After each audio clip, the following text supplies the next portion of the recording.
নমস্কার বন্ধুরা, আমি রমা রান্নাঘর থেকে বলছি। আজকে আপনাদের কাছে যে রেসিপিটা নিয়ে উপস্থিত হয়েছি সেটা হচ্ছে একটা শাক জাতীয় জিনিস, লাল শাক। আজকে আমি যে লাল শাকটা আপনাদের কাছে নাকি রান্না করব, সেটা কিভাবে রান্না করছি আপনারা নাকি দেখতে থাকুন। 1 চামচ নাকি সর্ষের তেল দিয়েছি, তার মধ্যে তেজপাতা, একটা শুকনো লঙ্কা, সর্ষে দিয়েছি।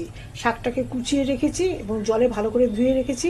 তার মধ্যে 3টে নাকি কাঁচা লঙ্কা দিয়েছি। আমার ঘরের তৈরি বড়ি ছোট ছোট করে নাকি আমি করেছিলাম, সেই বড়িটাকে আমি ভেজে রেখেছি আগের থেকে ছাকা তেলের মধ্যে।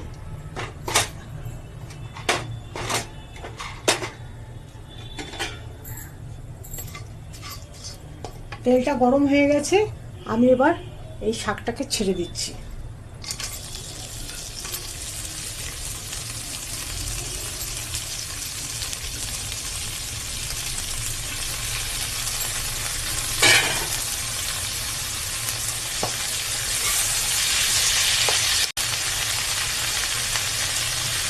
আমি শাকের মধ্যে এই 1 চামচ হলুদ দিয়ে দিলাম।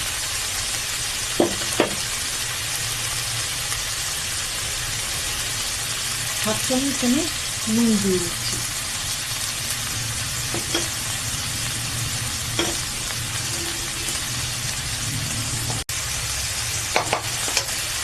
শাক থেকে এমনিতেই জল বেরিয়ে যাবে, সুতরাং এটা মিনিট খানেক সময় লাগবে।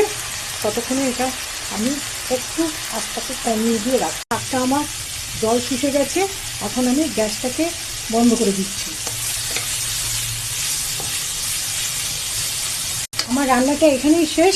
আমি এখন এটার মধ্যে আরেকটু কিছু করব, আপনারা দেখতে থাকুন কীভাবে আমি কী করছি।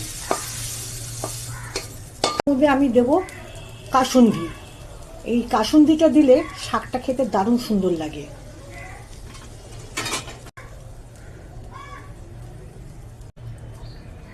এর মধ্যে আমি এখন উপর থেকে বড়িগুলি ছড়িয়ে দেব। বন্ধুরা, আজকে আমার এই পর্যন্তই। আপনারা অনেকই সবাই ভালো থাকবেন। আমাকে এই রান্নাটা করে আপনারা খেয়ে অনেকই কমেন্ট করবেন এবং আমাকে সাবস্ক্রাইব করবেন, আমার পাশে থাকবেন। আজকে এখানেই ইতি টানছি।